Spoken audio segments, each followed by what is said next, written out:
Yeah. Ano yan? Tabad? Tabad rice wine? Ah.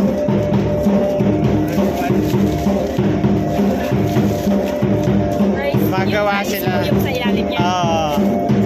Ito yung tawag sa Nitibo, yung tabad rice wine.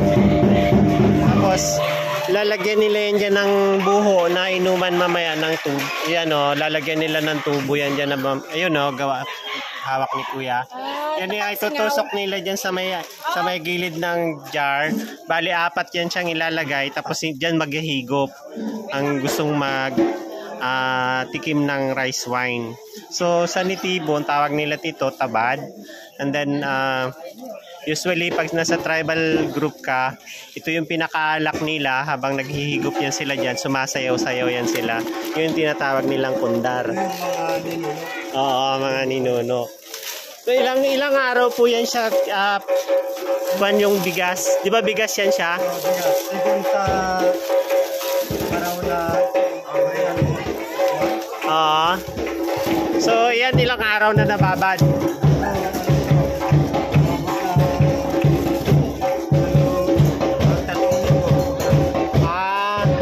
So, mga ilang galon ng mauubos yan sa isang jar? Ilang container ng tubig? Isang galon lang? Tapos pag naubos, lalagyan ulit? Galing. So, ano oras nyo yan ipapainom?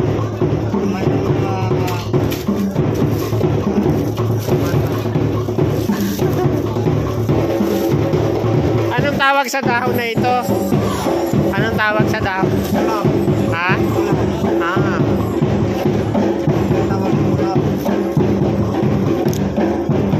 Walang lasa? Tinikman ko yung dahon kasi para siyang mapait lang ang lasa. So yun yung nilalagay nila doon sa loob ng jar para magkaroon ng medyo mapait. So mamaya daw isi-serve nila ito para sa mga bisita. So piniprepare na nila ngayon. Sana maabutan pa natin, makitikim tayo mamaya.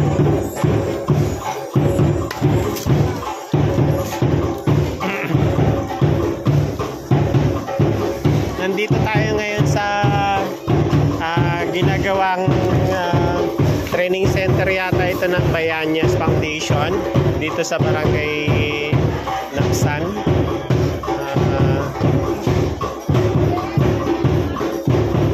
So isa siyang tribal community. Sabi sa akin kanina, accredited daw ito ng TESDA. Magiging training center siya ng mga tribo. Like, for example, may talent ka gumawa ng mga handicrafts, dito mo yan siya gagawin. Yung mga artistic craft nila, dito nila gagawin. So, for now, parang launching nila in opening. Ang ganda ng kanilang structure, tingnan nyo, parang Balinese. Ayan o. So, doon sa baba, nagkakaroon sila ngayon ng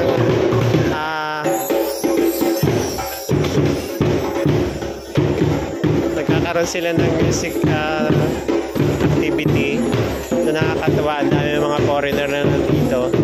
So, mag-stay daw itong mga foreigner na to ng isang linggo kasi at the same time, magtuturo pa ito ng mga sayaw sa community. So, may mga dance troupe. Itong nagda-drum, galing pa raw po ito sa El Nido, nagsadya lang para dito sa launching ng project.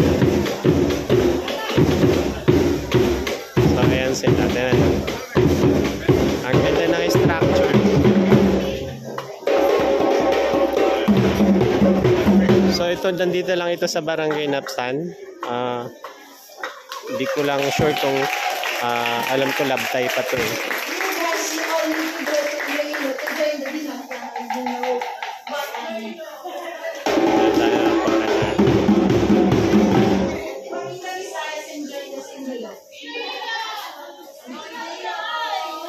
So, ang ganda na structure and sa taas.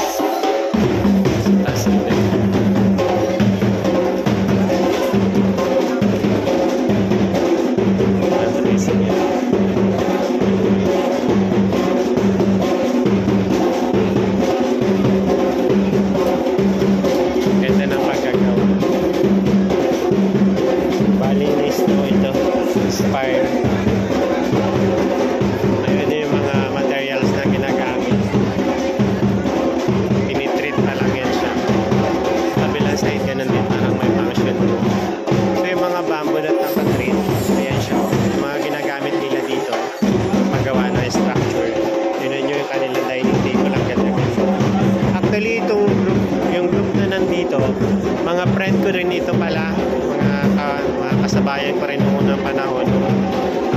Nasa Quiao Silads pa kami. So, nagulat na lang ako sila pala yung nandito. Wala akong idea kanina kung anong pupuntahan namin eh. Doon pala ito yun. So far so good. Ayan, may panibagong performance. So, that's it. Parang ayan.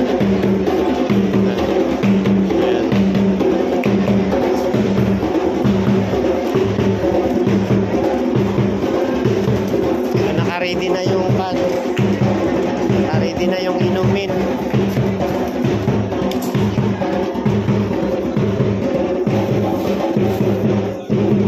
Magkasayaw na ito si Kuya, hawak niya na yung pampumpum.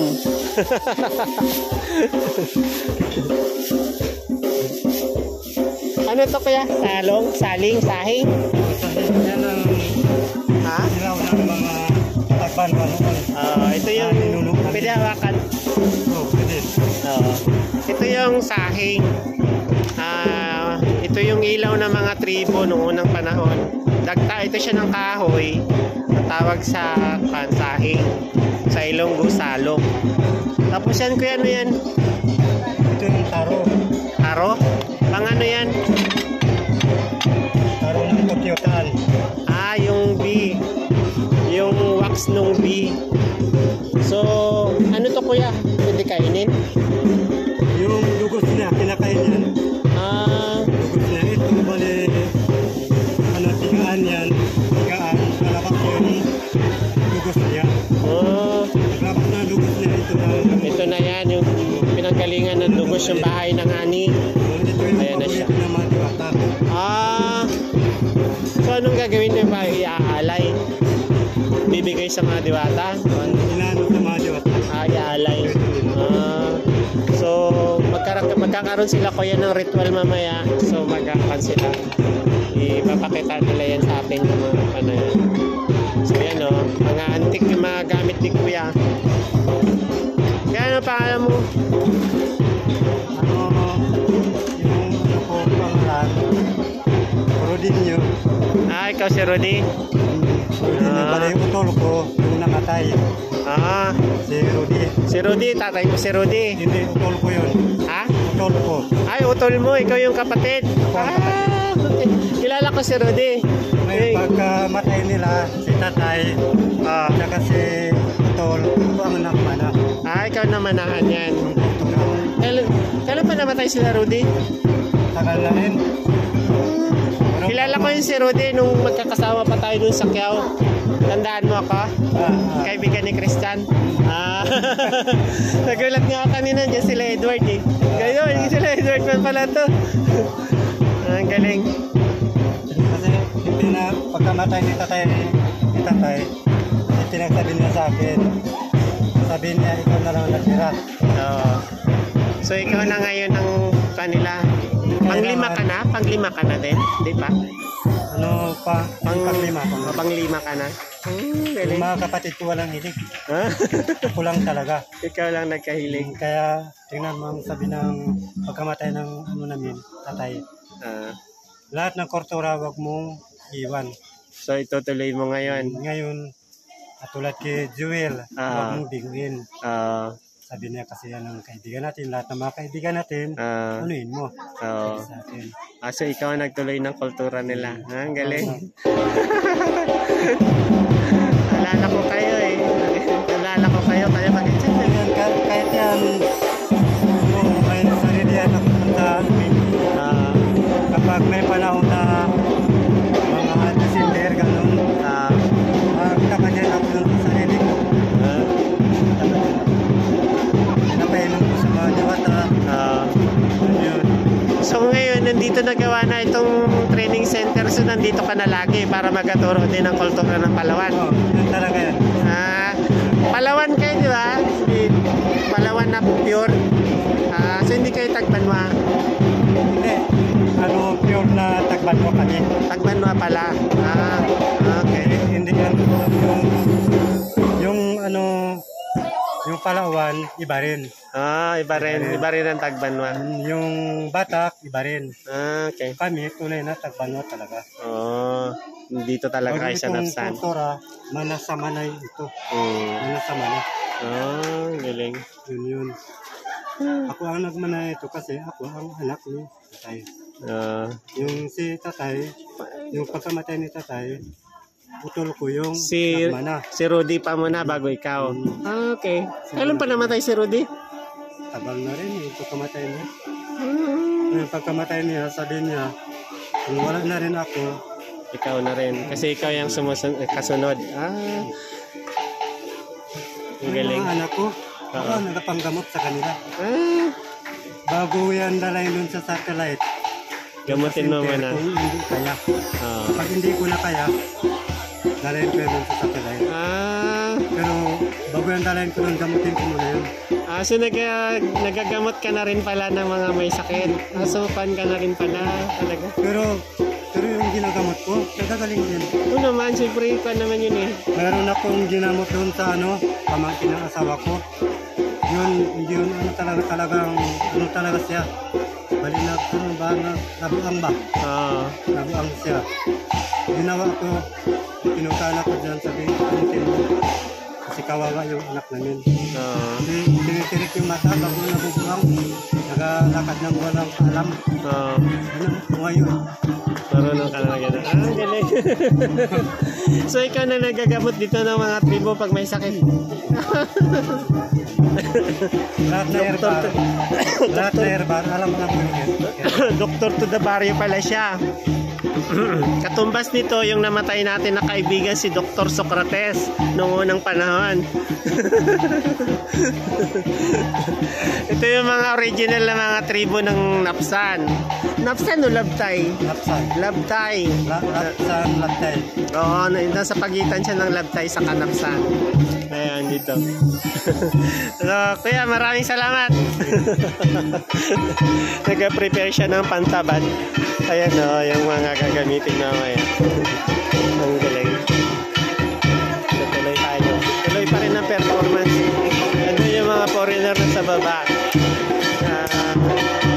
Nakaka-amaze kasi ganyan lang yung music nila. Pero indak na indak talaga sila. Parang tuwang-tuwa sila doon sa music.